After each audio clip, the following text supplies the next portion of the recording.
Eu quero falar de uma ferramenta que foi fundamental na minha vida, que é o vácuo abdominal, a questão da hipopressão abdominal. Tá? Então, eu queria falar rapidamente sobre os benefícios, queria dar algumas dicas para vocês, e provavelmente a gente vai até complementar esse assunto em uma próxima live. Tá? Então, o que eu gostaria de falar com vocês? Por volta, né, a questão do coisa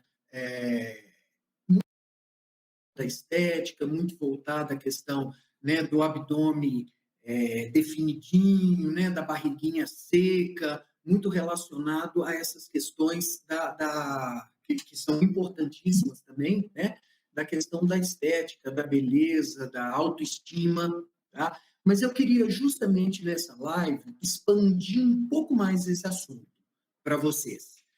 E a relação, né, que eu tive com o vácuo abdominal, ele começou quando eu era muito jovem.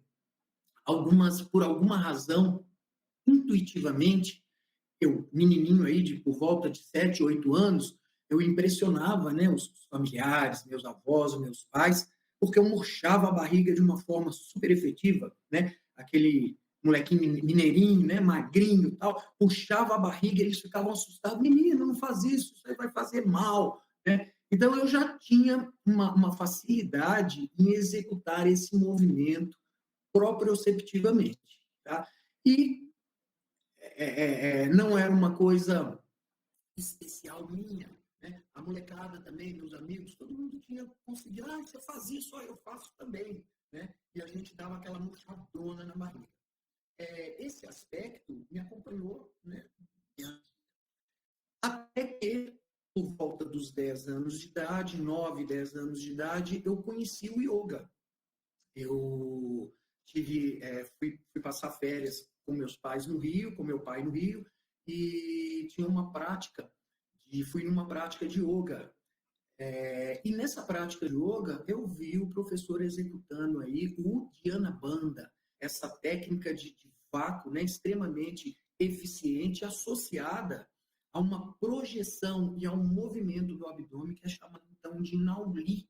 Né? Esse Nauli seria, além do vácuo da sucção abdominal, o controle de relevância, né, do músculo reto abdominal. A gente põe o músculo reto abdominal anteriormente e gera, através de um controle muscular, um movimento de rotação, massageando todas as nossas vísceras. Não só da cavidade abdominal, mas com resultados super efetivos sobre a cavidade torácica e também a cavidade pélvica. Tá? E novinho aquilo impressionava muito as pessoas, né? O Nauli, a gente puxava o abdômen, fazia aquele movimento, as pessoas ficavam, nossa, que negócio diferente, né? Aquilo era bem interessante. Ótimo. Em meados, e a partir dali, eu sempre praticando yoga, fui desenvolvendo de forma bem efetiva essa técnica. Por que eu estou falando isso para vocês? Tá? Porque mais à frente na minha vida, eu vou contar um episódio que aconteceu, que isso aí foi fundamental, inclusive, não sei até que ponto de eu estar aqui hoje com vocês, conversando com vocês. Eu poderia dizer que um dos pilares que salvaram a minha vida em um evento que eu sofri, que eu vou contar já já para vocês, tá? Foi essa técnica de vácuo abdominal.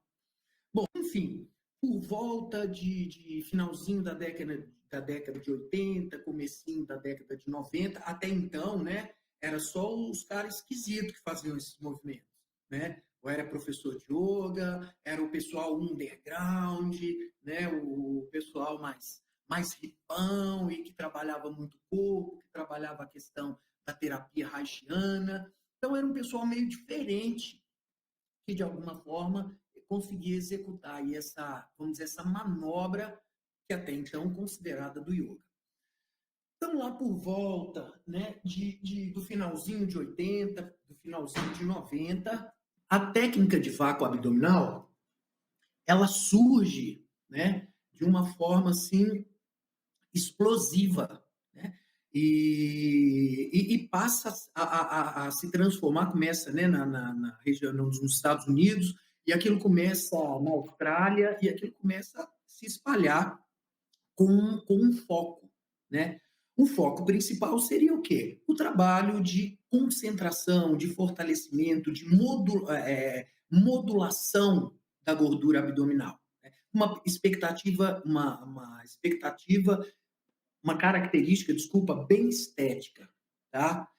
Em seguida, veio uma outra explosão relacionada ao vácuo abdominal, mediante as questões de uma cura, né, de um trabalho de reabilitação bem efetivo sobre diástase, né?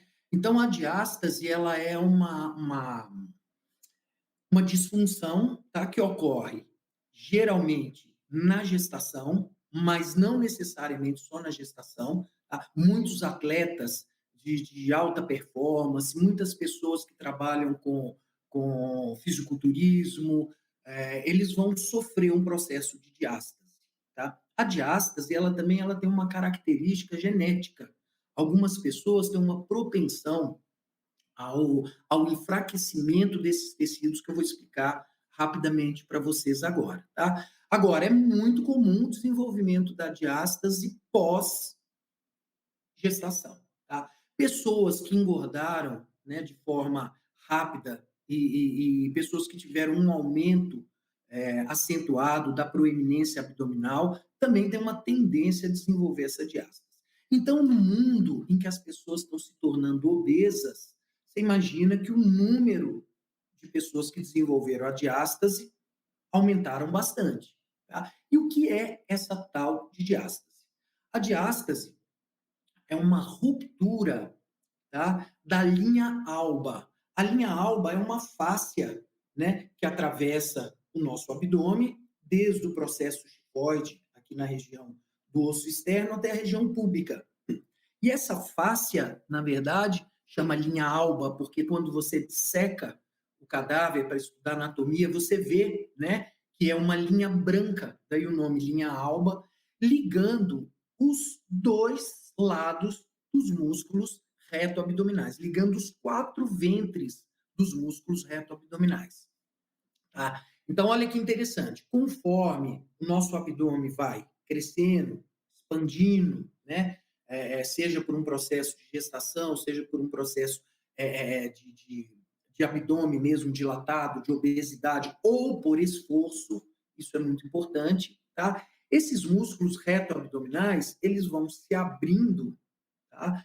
Vão sofrer uma espécie de uma distensão, de uma rotação externa, e isso vai levar, então, à lesão, à ruptura dessa linha alba, fazendo o quê, pessoal? Abrindo esse músculo definitivamente.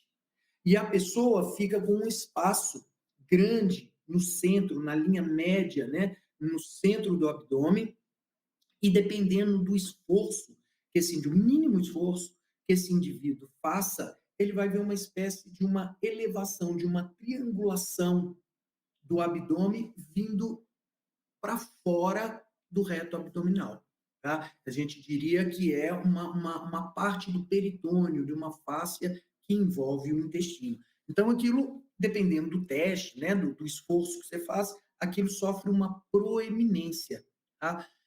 Levando, então, aí a uma série de disfunções estéticas, disfunções posturais, disfunções viscerais, disfunções pélvicas, porque ocorre, então, o quê? Uma fragilidade de todo o conceito, de todo o contexto de sustentação das nossas vísceras. Seja as vísceras abdominais, seja as vísceras pélvicas. Então, aquela história, prolapso de útero, prolapso de bexiga, prolapso de útero, prolapso de reto, queda da bexiga, né? Pitose da bexiga, dos órgãos reprodutores, principalmente femininos, né? Ovários, né? Toda essa questão uterina.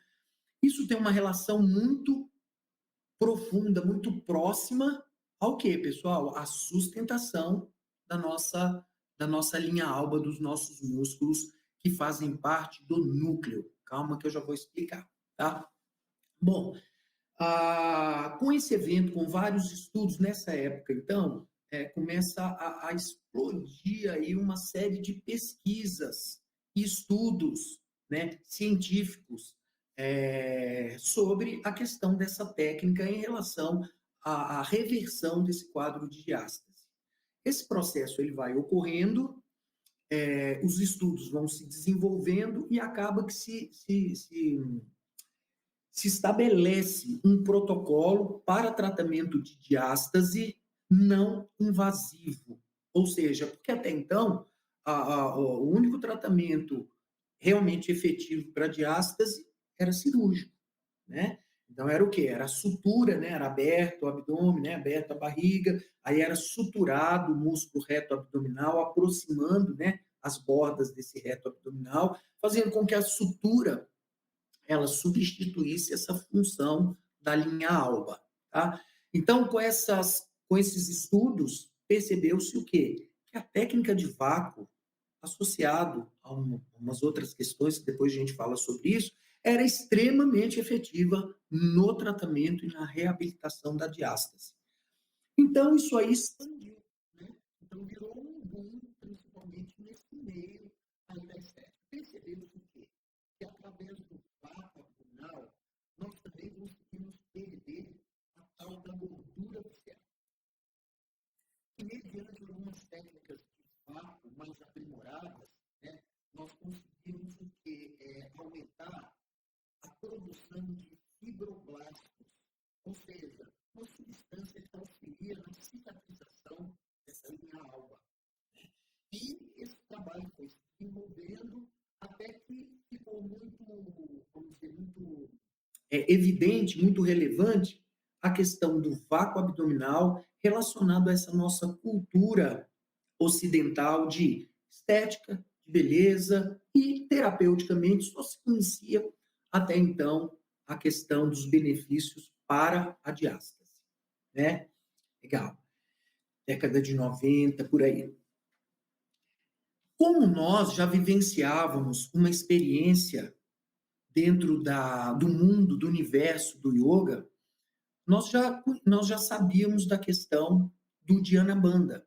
Então, o Dhyana Bandha é o vácuo, mas é um vácuo muito aprimorado, né? Você desenvolve, então, várias nuances desse vácuo, com vários objetivos, não só objetivos físicos, mas até objetivos vitais, energéticos, né? Gerando, então, uma movimentação de energia vital, gerando, então, um efeito. A gente percebia que a gente tinha um efeito em áreas distantes do nosso corpo, né, quando se executava o vácuo. E o aprimoramento desse vácuo através dessa técnica que eu comentei com vocês, chamadas de Nauli. Agora, imagina que o Ocidente conheceu mesmo a história, né, a técnica do vácuo, através das técnicas hipopressivas, né, de alguns registros, né, o LPF, a própria fisioterapia urogenital, a gente conheceu isso como se fosse uma coisa nova, tá? Mas a gente tem referências do vácuo abdominal no nome de Indiana Banda há aproximadamente 5.000 anos. Tá? Então, esse vácuo, essa técnica de vácuo, ela era utilizada, né, pelos ioguins e pela própria medicina indiana, que utilizava essa técnica na forma de bandas. Então, o que são os bandas? Os bandhas são as contrações que a gente executa em várias partes do nosso corpo.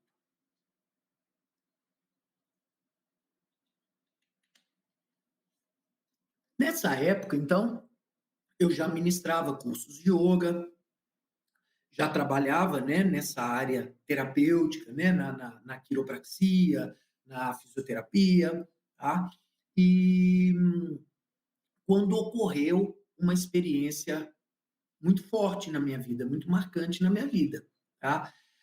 Onde, trabalhando no hospital, né, muito plantão, eu trabalhava numa área do hospital Barra Pesada, que era uma clínica geral da Santa Casa, onde a gente tinha acesso a inúmeras doenças infecciosas.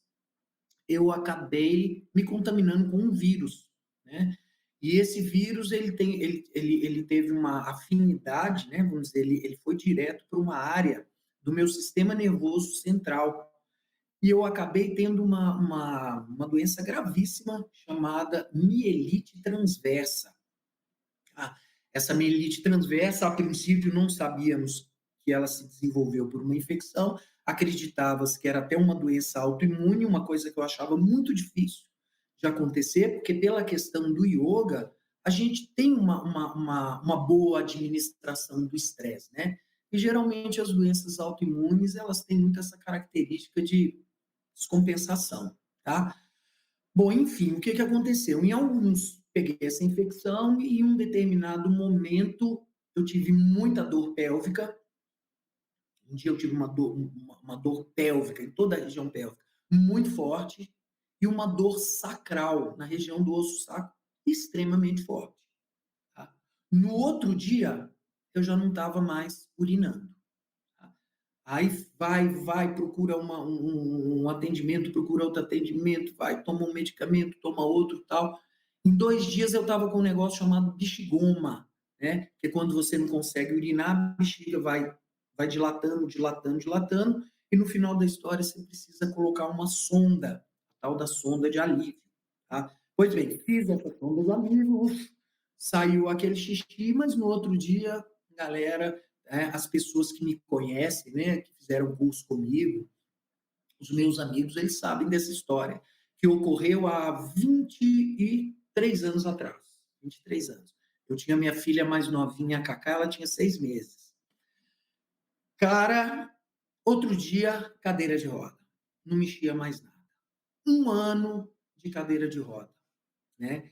Nesse processo, pessoal, 1 ano sem conseguir andar, sem conseguir me movimentar, tá? E sem conseguir urinar e evacuar.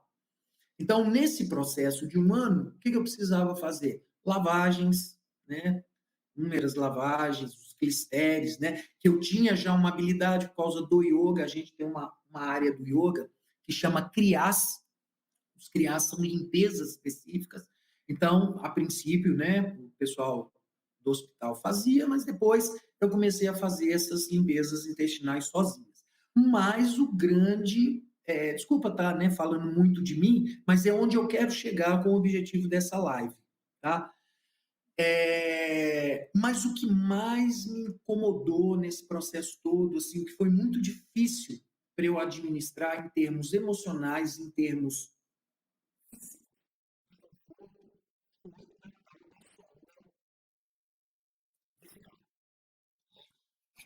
aquela mangueira.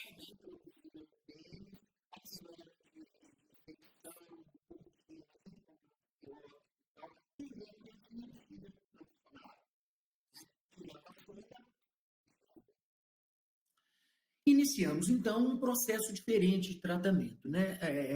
Praticamente eu abandonei o tratamento convencional, com morfina, com antibióticos, corticoides, tal, e falei, cara, se não é que para outra, né? Para outra frequência aí a gente vai, mas vamos mais limpinho, né? Vamos diferente. E entrei de cabeça naquilo que eu conhecia, né? Naquelas ferramentas que eu tinha, que era o yoga, que era uma fé tremenda, né? Que eu tenho na vida e na crença de que o pé na bunda que joga a gente para frente. Então, todas as circunstâncias difíceis da nossa vida geralmente são para nos impulsionar, né? Então, o que eu fiz? Comecei a trabalhar profundamente yoga e meditação, físio, né? Vários trabalhos corporais, manuais, e finalmente comecei a movimentar.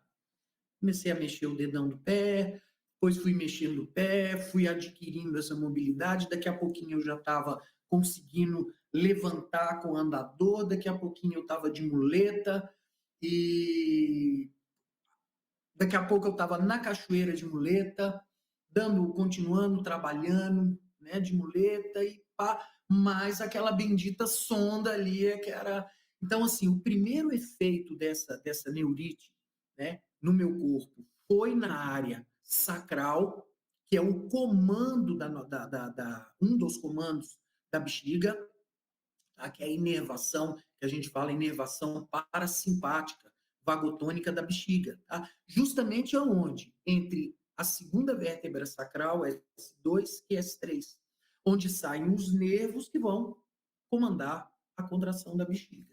Tá? E nessa área que houve a maior lesão. O que eu fiz um dia? Eu falei, quer saber de uma coisa? Cara, vou tirar essa sonda e não vou colocar nunca mais. Né? Tirei essa sonda, bexiga, pof, pof, pof, aquele desconforto enorme. Falei, gente, vácuo, o Diana Banda, Nauli, essa musculatura não foi comprometida pela lesão na medula.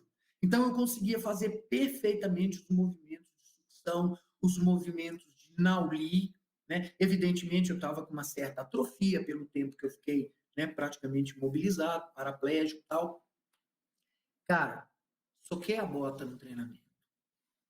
Tração e pá, e me surpreendi maravilhosamente.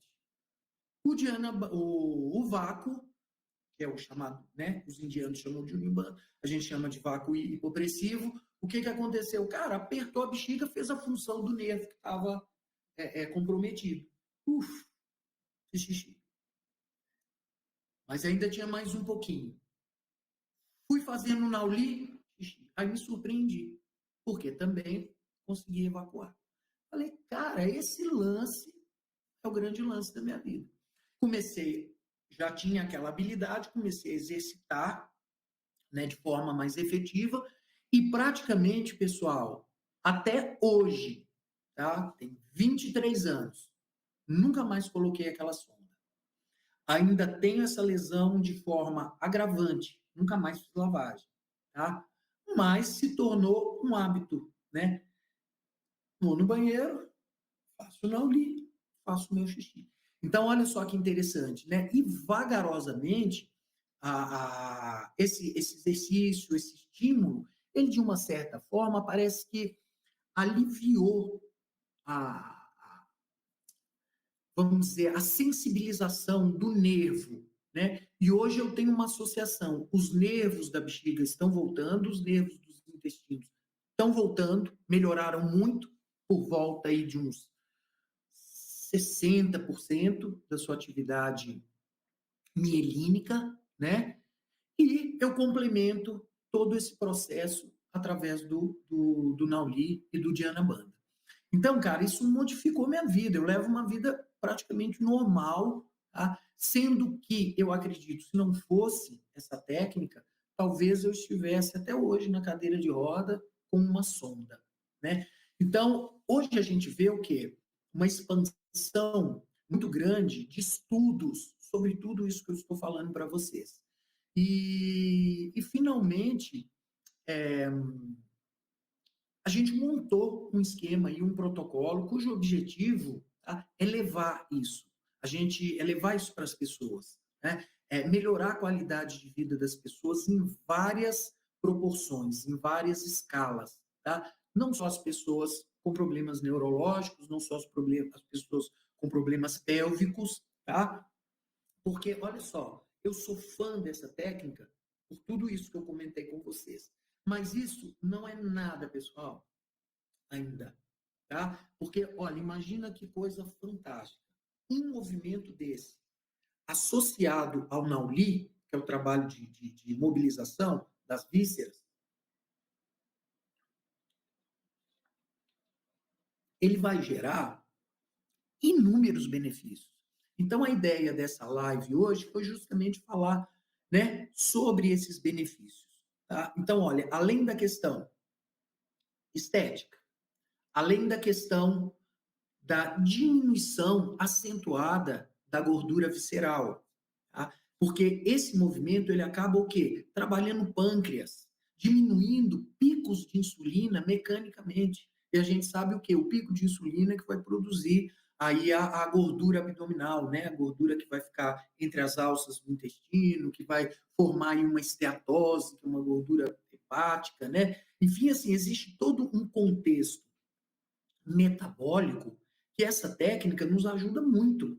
Tá? Essa técnica é fantástica no sentido de estar o quê? Mobilizando e ajustando o nosso todo o nosso sistema, todos os nossos sistemas, né? Sistema digestório, sistema endócrino, sistema urogenital, tá?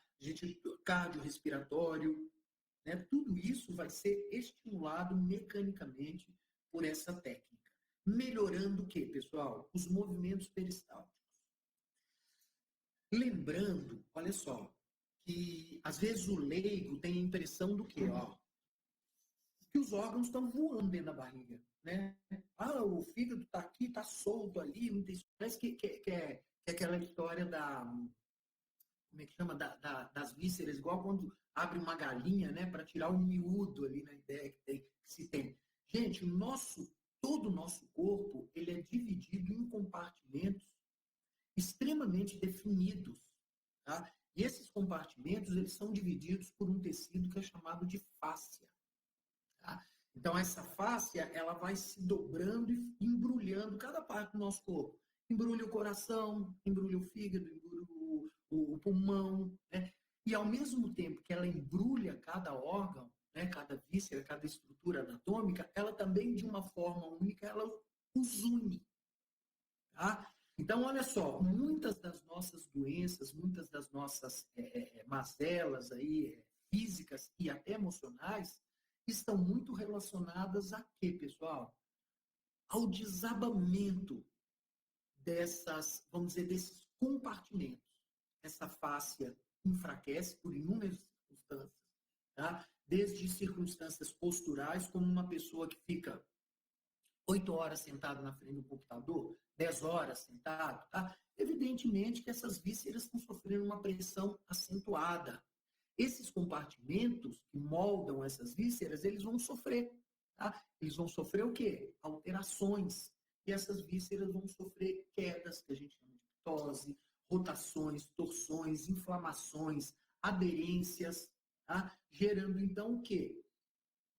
Uma gama de problemas bioquímicos, metabólicos, funcionais, tá? Então, pessoal, o que eu queria falar com vocês, né? Essa técnica de sucção, de absorção, de rotação, ela coloca essas vísceras no lugar, tá? Ela ajusta essas vísceras. Com isso, liberando, então, compressões que, porventura, possam estar o quê? Impedindo o livre fluxo de todos os fluidos vitais. Ok? Se houver alguma pessoa, né, que não saiba do que nós estamos falando, em termos assim, mas o que é isso que esse cara está falando? Como assim a barriga dele vai para dentro? Tá? Eu queria, então, encerrar, né, a nossa live de hoje, só dando um parâmetro geral, eu queria encerrar essa live mostrando para vocês o que é o vácuo, né, com a perspectiva do quê? Do Dhyana Bandha. É o vácuo convencional um pouco, né, mais acentuado. E a nossa próxima live, que a gente vai fazer amanhã às 18 horas, tá? Eu queria dar continuidade à técnica que complementa essa live, tá? Que é a técnica que complementa o vácuo, tá? Porque não adianta simplesmente você fazer o movimento, tá? Do vácuo. É necessário o quê? Que depois você fortaleça todas as estruturas que sustentam esse vácuo, né? Que aí a junção desses dois pilares, desses dois aspectos, irão trazer muitos benefícios para todos nós, com certeza, tá? Com pouquíssimas contraindicações. Então, para quem não conhece, tá? Eu vou fazer aqui um vácuo abdominal com um movimento rápido do Dhyana Bandha para a gente encerrar aí. E quem quiser já pode ir treinando essa técnica aí, tá? Quem sabe aquilo já vem intuitivamente. Legal? Vou fazer aqui para vocês.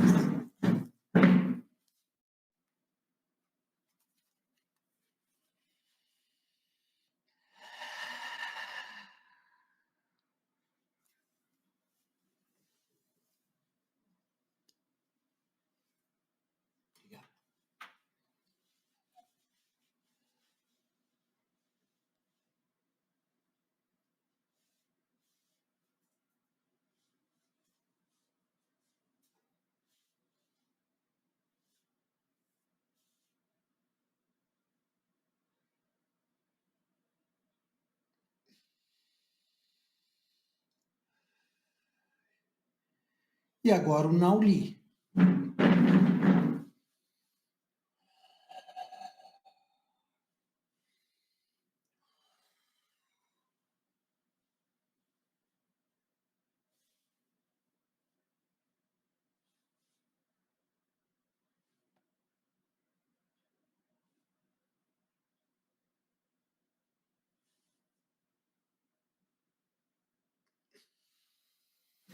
Legal, pessoal?